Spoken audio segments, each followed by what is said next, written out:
Ancient spirits of evil is what we are talking tonight on Toy Art. Hey, welcome back to Toy Art. My name is Zach Kinsella, cartoonist and illustrator, and on Toy Art, this episode we'll be talking about Super7's Mumm-Ra. And this Mumm-Ra is the shriveled version of him, the mummy. So not like the super jacked Scott Steiner version of Mumm-Ra. So it is a small one, but it is a masterpiece of a figure. He is amazing, and y'all are going to get to see all about it. So again, if you don't know what Toy Art is, my channel is all about the art of the action figure, the art of toys, what goes into those sculpts, deep dives about what I love, and they're all about figures that I own and bought with my own cash monies. Cash money! So, without further ado, let's get into Mumm-Ra. I'm going to show one image up over here real quick, just so you can get like a little taste of what he looks like, and then we're going deep diving. Let us begin, Thundercats.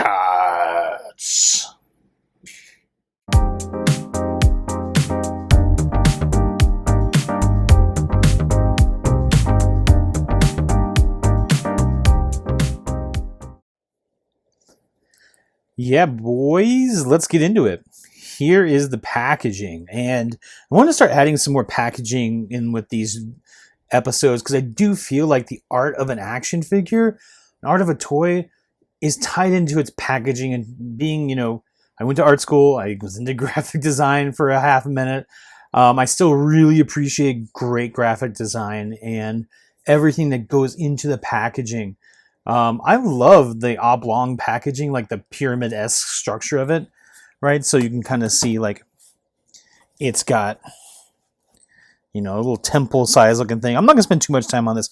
I do just love this reflective logo from Mumm-Ra here. Like I cannot wait till the G.I. Joe one's coming is really what I'm gonna get at here in a second. Turn around, it's all black, but you got this super sweet 80s out Thundercats logo on there. Like one of the most awesome logos ever. Like I'm sure they totally ripped this off to make Thor Love and Thunder, which is coming out at some point. I have no idea. So I think it's amazing. When you open one up, like they come in a cardboard packaging as well too. So you get box on top of box on top of box. But really the inside is mostly just Inside's mostly kind of like, it almost reminds me of Kirby, but like really it's showing like how if they kept the figure in the package, how it pops. It's got like entropy vibes going on to it, really destructive chaos energy going on. And I think that is awesome. So cheers to this wonderful packaging. You can see the figure fantastically. And Super7, we love you. Okay, let's get into that figure, right? So here he is in all of his wonderful glory, Mummy Mumm-Ra. And like the first thing I notice, of course, two capes, one plastic, one is moldable cloth. I love that I can pose this out however I want to. He's got some wicked accessories. We're going to get into how those look. But first and foremost, I'm going to move all this out of the way. And we need to get a turnaround, right? Turn Mumm-Ra around. He's got some hair from my cats on him. So let's get to turning him around. Oh, look, he got a little Darth there. So front view for a second. Side view. I've got his cape out here. Let's move that back. He's a skinny little man. And then here's how crazy big that cape is in the back. And back around to the front. So I'm going to talk about accessories and alternate head first and the cape, and then we'll get into like the main figure. So first and foremost, this is the cape he's packaged with. Great sculpt to it. Like it's just simple, elegant. It sits over his head wonderfully. I'll put one of the extra heads inside of here just to show y'all what I'm talking about. Wow, this is a lot harder than I thought it would be. Okay, extra head. He's right in there. And so one of the things that's really cool, so you put him in there. There's his head. He looks menacing. I'm going to up the values on here so you can see a little better and come in just a hair. Sorry for the shaky cam there. Maybe it's just appropriate with old Mumm-Ra being part of the. We'll give him some Blair Witch life. So there's a there's a part in the cape right down here that I think was a really nice touch, is that it keeps his head kind of propped up. So a lot of other cape cowls would like cut this inside portion out in here, but Super 7 left it in there so like his head wouldn't sink down. Like he's fairly molded and solid inside of there. So I thought that was really cool. There's a really neat illusion happening right here with his hands. And I was like, yeah, he fits wonderfully in here. The sculpt on this is not like super textured or anything like that, which, I do kind of dig that. So, but you can take a look around that cape here and look at all the little divots and the folds. It just has like wonderful cartoon comic book sculpting. So what you can see here again, like he is like wonderfully sculpted in this. This cape is a great sculpt. I won't spend too much more time on it. I'm gonna pop his head out. Both heads, what's kind of neat about him, have like all these shreds of bandages from being, a sweet mummy. And I'll be honest, like since the introduction of Mumm-Ra into my life, as well as like, the classic Universal monsters, like I think the Mummy has been a favorite of mine for a long, long time. Love a good mummy. So you'll see both of them here have the bandages that float down. One's just a like cackling, laughing Mumm-Ra, like he's about to transform. The other is when he's like, I've spent too much energy. I have spent too much energy. Okay, so he's like, man, like the cool thing is like, put like a light underneath him, he'll be really menacing looking. And I love the detail in not just his sculpt here on his face, but also on the bandages themselves. It's hard to see it because they just reflect off a little bit differently here. But so you can just see like how simple it is, but also how like the tiny little details in the wraps really make it look like, man, this feels like it's been folded over his head easily. He's got a little classic ball joint, and he looks just tired, which is great. We have a tired and a menacing Mumm-Ra. We love him. All right. He's got a couple of sweet hands. His hands, so one looks like it's grasping, kind of like the Scooby-Doo villain, right? Grasping the back of the neck. Whoop. And then he's got, of course, another fist. A couple other things that I dig about him. He's also got this like super sweet part of his snake staff here. Like Super 7, what's nice about these figures is like, not only do they go into a lot of detail. Sorry, this is hard to see.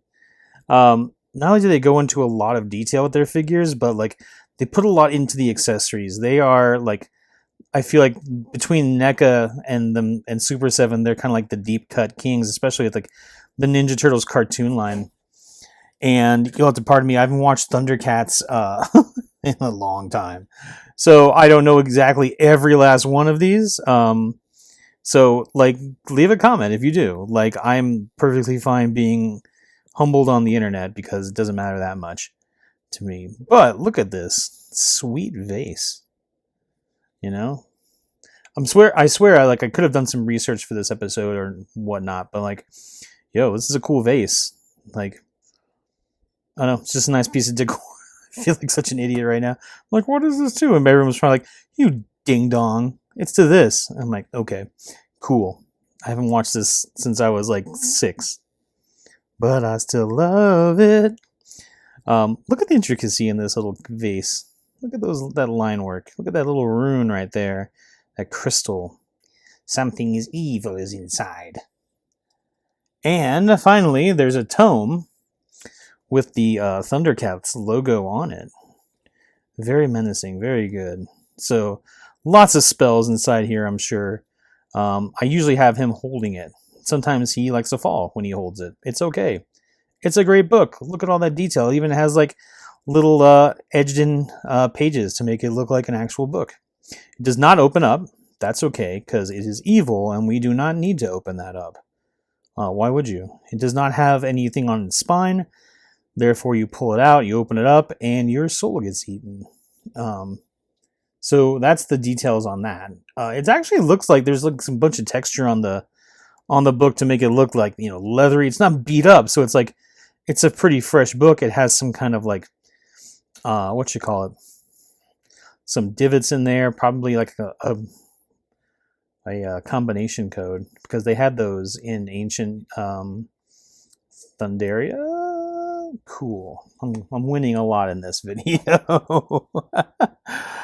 Forgive me, Thundercats fans. I'm totally massacring everything you love and know.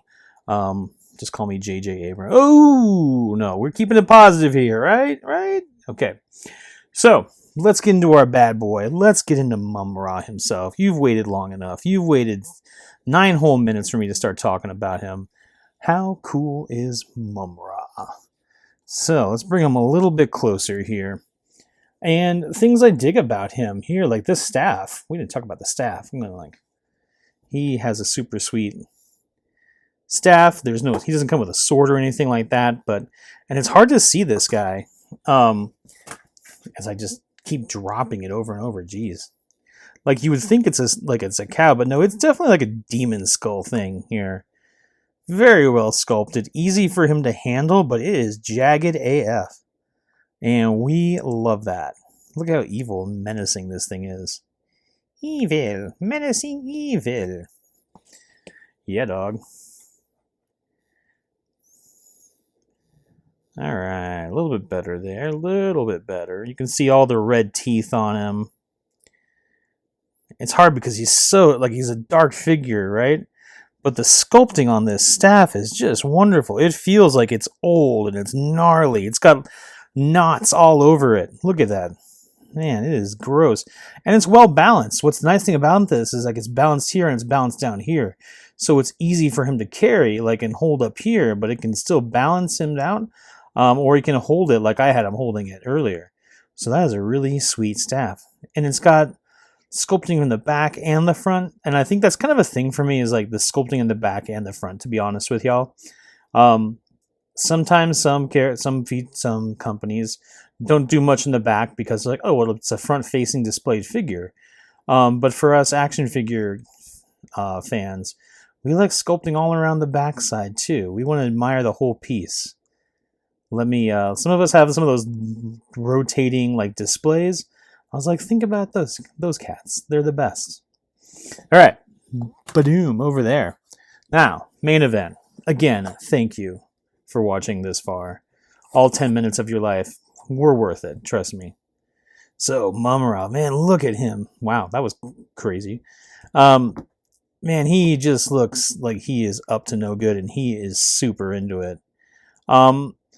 I love that they use just a small amount of the same kind of plastic, but they really didn't have to like go that far with the teeth. Like, it's like, yeah, you know, they could have made him like crusty and ancient, added all sorts of paint apps and decoration onto it. But I was like, I don't know, just something about the like beige yellowing bandages is enough. Like the tatteredness of them, the sculpting detail on the bandages themselves, like crotch view. Sorry, guys.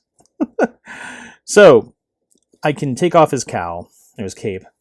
So I'm going to do that real quick. And the thing to know is like those capes do not come off easily. So cape itself has wire all around the sides. Like so.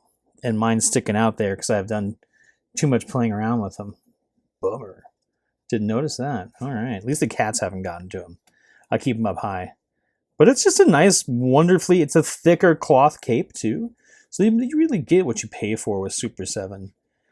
It fits extremely well on his head.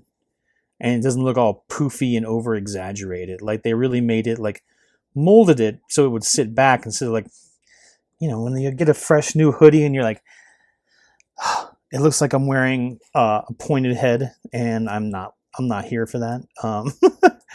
So coming back into himself, Mumm-Ra. He's got a sweet necklace on over here. His necklace of maleficent evil, I'm sure.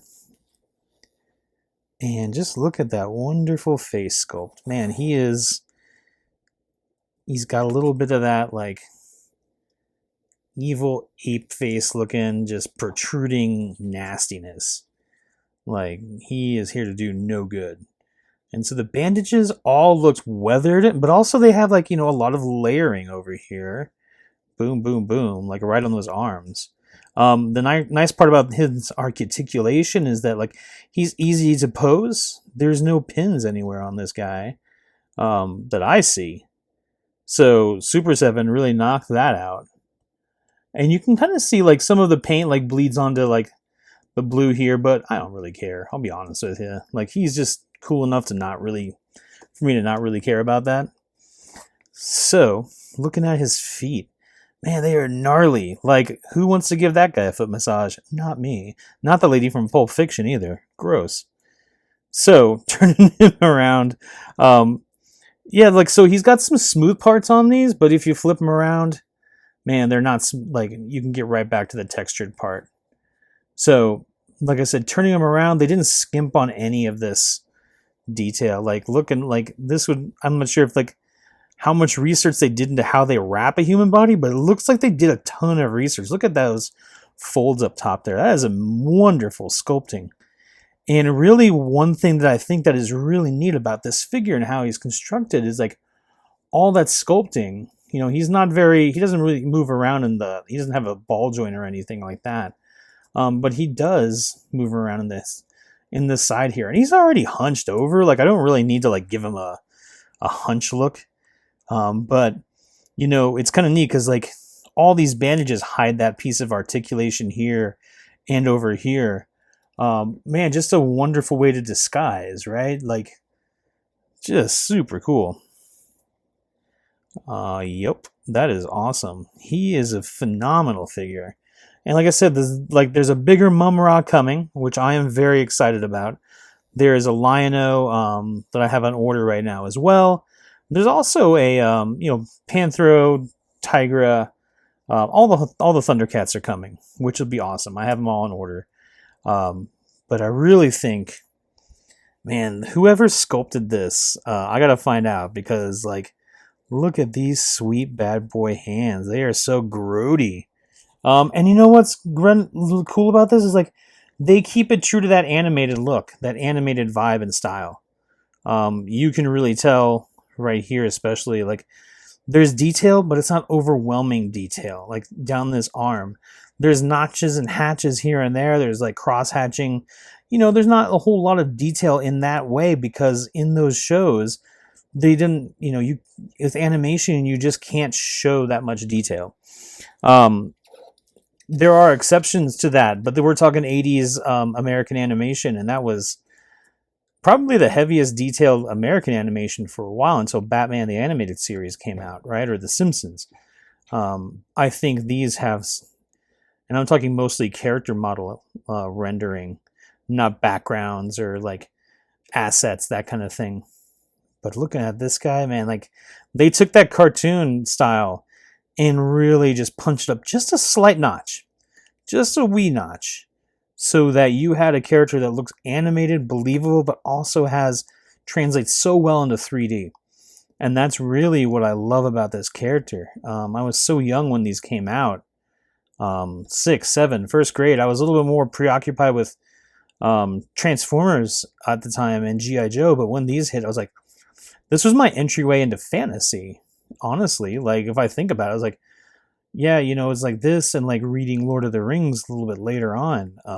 These are my fantasy elements, and this is, like, it's so cool to have, like, science fiction with robots, military G.I. Joe, fantasy with Thundercats, and He-Man as well. Like, He-Man, and Thundercats, super fantasy, but also He-Man had technology, so it was like a hybrid. And the same with Thundercats. It wasn't just fantasy, but they had the elements of fantasy that would make it pretty awesome to go along with some techno wizardry, as it were. So this is Mumm-Ra. If you have the chance, go grab him. He is wonderful. Super7, you make beautiful figures. I love the sculpt on him. He's just gnarly enough to be one of the greatest Mumm-Ras ever made. And that is what I got to say about that.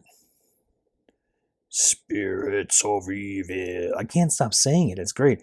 Ancient spirits of evil. Actually, let's go back just a second. I want to show y'all how tall he is. Give you a size comparison. That never hurts. If he'll stand up. Sometimes he does not like to stand. There he is. So, thinking about a quick size comparison, right? I'll get Scareglow from the last episode. And if you haven't seen the last episode, cheap plug, go check it out on the channel. It's awesome. Scareglow is awesome. So he's like a 7-inch figure. Mumm-Ra, quite a bit smaller, as you can see. But that next Mumm-Ra is going to be a beast. And you better believe, if I had a wrestling federation, Scareglow and Mumm-Ra would be at the top of that card. Absolutely. I think one thing I wanted to add in is like the color of Mumm-Ra, not only the beige and yellow bandages, but that blue is the perfect Mumm-Ra blue. Perfect. It looks just like his animation form. If you like, I just can't get over how well they nailed Mumm-Ra and how good his color palette is. So pick up one of these if you can.